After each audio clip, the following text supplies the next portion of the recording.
Good day mga bossing, another day, another OTJ. Hey! Ngayon nga guys, ay i-introduce ko ulit sa inyo si Cambio King. It's been a month na sobrang busy ko nga sa pagninegosyo. At eto na nga ulit ako, nagbabalik.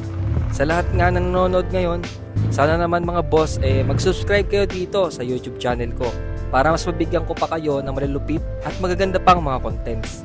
Pasensya na mga bossing dahil sobrang tagal ko nag-park dito sa video na to. Di bali na, bigyan na natin to ng kapirasong montage.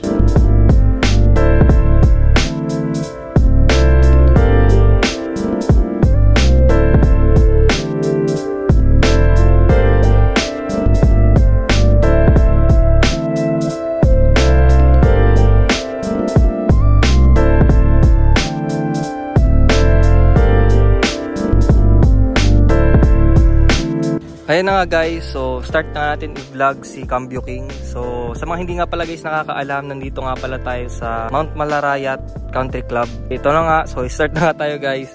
So yung pinakahuling ginawa nga natin dito kay Cambio King is pina-tune up natin yung kanyang makina. Kaya guaranteed guys na wala kayong magiging problema sa makina nito. Syempre sa bibili nitong owner natin, hindi na siya magkakaproblema kasi nga bagong tune up tong ating owner type Jeep. So ito nga palang mags natin, bago rin to. Ito ay 15x8 na TE37. Napakalimit nga na magkaroon ng, malimit palang gumamit ng TE37 sa mga owner type Jeep. Pero ayan nga, so tinry ko lang talaga siya guys, pero maganda yung kinalabasan. Actually yung bibilhin ko nga dapat na mags dito kay Cambio King is bronze na TE37. Napakadami na nagamit ng bronze na TE. Sabi ko, why not? Try natin sa owner. Lagi nilang natin nakikita yun sa mga Corolla, sa mga Honda Civic. So why not? Try natin sa owner type Jeep, diba?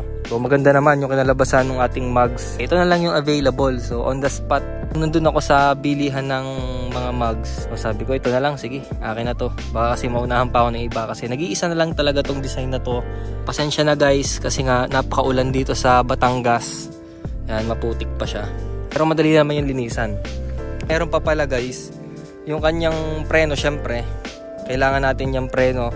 Napakahalaga nga pala nito guys. Pinapaltan ko yung preno natin sa likod kasi itong dalawa sa unahan goods pa. Una ko nga binanggit sa inyo guys yung mga ginawa ko dito kay Cambio King, at masunod ko nga guys ipapakita sa inyo is yung makina natin. Ito nga pala guys, hood natin. Ayan nga, kita nyo naman. Hindi nyo na kailangan buksan yung ating hood pag kailangan nyo makita yung makina, pero binuksan ko yan kasi gusto ko ipakita sa inyo ng klaro. Ito kasi pang personal lang yan. Ayan, kahit di nyo na siya guys hawakan, ayan, may ganyan siya. Kaya kung sakali man na i-car show nyo, ayan.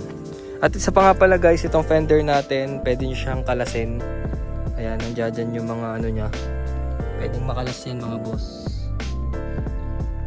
Ayan guys, ito ang ating engine.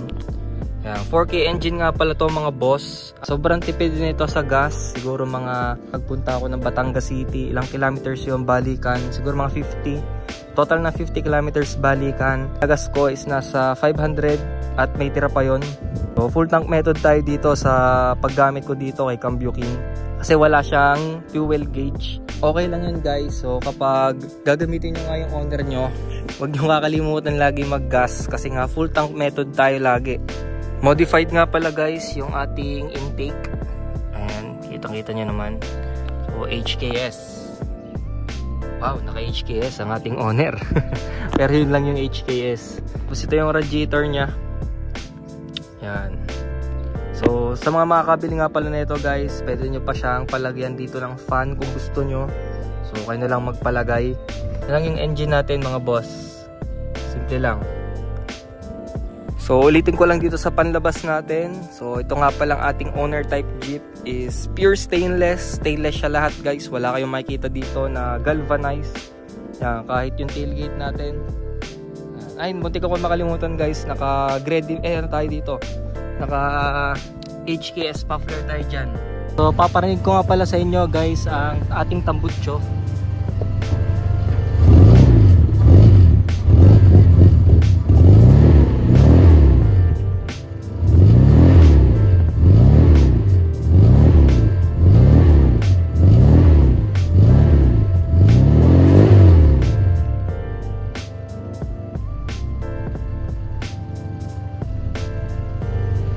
guys yung tunog natin, di ba? Hindi siya sobrang ingay, pero nandun na rin yung hinahanap natin na tunog. Hindi na kayo mahihirapan magparehistro kasi guys, nakalabas na yung ating muffler. So sa ignition, di ba, kailangan picturean yung likod, kailangan kita yung muffler kung mausok ba o hindi. So dito guys, ayan na nakalawit na. Kasi ginagawa namin guys kapag naka-scav kami, so nagagawa pa nga kami guys ng tambutso na ilalabas pa namin. So dito guys, hindi nyo na kailangan. Yan. Grabe guys, may naglalakad dito, tinitingnan nila ako. Hindi ko lang alam guys kung tinitingnan nila yung owner o ako. Alam nyo kung bakit. Yan, kita nyo tong suot kong damit. Yan guys, kakulay pala nung damit na suot ng mga nagtatrabaho dito. Siguro guys, akala nila hindi ako nagtatrabaho. So akala nila siguro nagbibideo lang ako dito. Mamaya lapitan tayo dito, sabihin hindi tayo nagtatrabaho. So dito naman tayo sa interior. Ayan nga, tayo. Bago to na Recaro SR3. Ayan, kulay black. At ito nga ang ating seatbelt. So simple lang yung seatbelt natin na TRD. Tapos naka shift knob tayo na NOS. At naka gauges din tayo, kompleto yan. Fuel lang pala ang hindi guys. So dalawa yung RPM natin kasi itong RPM na to is rare na to guys, yung mga ganyan na RPM. Ayan, pang racing na RPM. Nagana pa siya kaso yung ilaw na lang niya, nagre-red light na lang siya, kaso yung kanyang needle hindi na. So yan, ito pa pala guys yung isa pa natin binili dito kay Cambio King, itong ating bago na Momo steering wheel.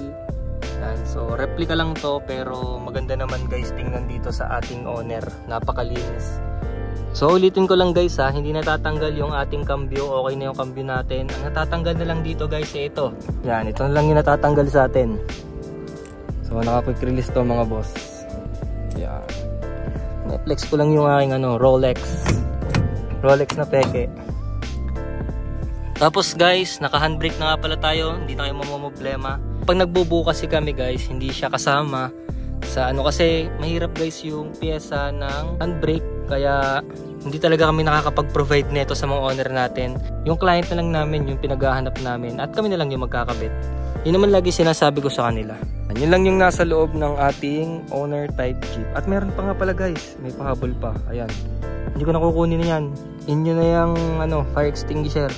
Ayan, sa inyo na yan boss. So pag-usapan naman natin guys yung pang ilalim nitong owner natin. So yung atin nga suspension dito guys, leaf spring lang, kaya may katagtagan siya. Yan, so mapapansin nyo nga guys, meron siyang stopper kasi ayaw namin na ito tumama sa gulong. Kasi kapag hindi namin nilagyan nun, nas-slice siya dito, so masisira yung ating gulong. Kagaya nun sa black top. Yung black top namin kasi nakaganyan na, pero minsan talaga kapag dumadaan ako ng matatarek, tapos kailangan ko syumete, wala, nakakahig talaga yung gulong. So yung mga accessories nga natin dito sa unahan is yung mga ordinary lang na mga headlight, yan, signal light, fog light, at yan, sakaling maano kayo, pahila na lang kayo. Yan. So yan lang guys ang ating Cambio King. So syempre guys, sasabihin ko na yung price ni Cambio King naman guys, negotiable pa. So yung price nga niya is 365k. Ayan, asking price ko dito kay Cambio King. Gustong gusto ko na nga rin pala guys mabenta tong si Cambio King, kasi benta natin to, papagawa na tayo ng bahay sa Batangas, sa bukid namin, dun sa isa nating gagawing shop na Team Garute V2. Yan, V2, may V2 na tayo na shop. Gagawin ko rin siyang puhunan sa mga stocks natin, sa mga muffler, sa mga mugs. At syempre sa gagawin kong V3, siswerduhin ko guys na hindi tayo mapapahiya sa V3 natin. Kung gagawin natin siyang loaded, hindi pa loaded si V-Turbo.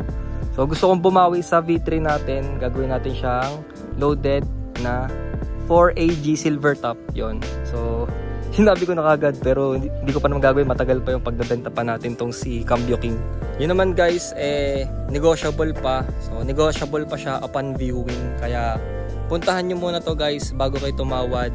Mas gusto ko na makikita nyo muna siya. Gusto kong i-test drive nyo muna. Pupuntahan nyo lang kami sa Lipa City. Yan. Kung pupunta kayo sa amin guys, susunduin ko lang kayo sa SM Lipa. So kukonvoyan ko lang kayo papunta sa amin. Ulitin ko, so 365k, negotiable pa siya upon viewing. Ayan. So dito ako natatapusin mga boss. So thank you for watching. Don't forget to like, comment, share, and subscribe.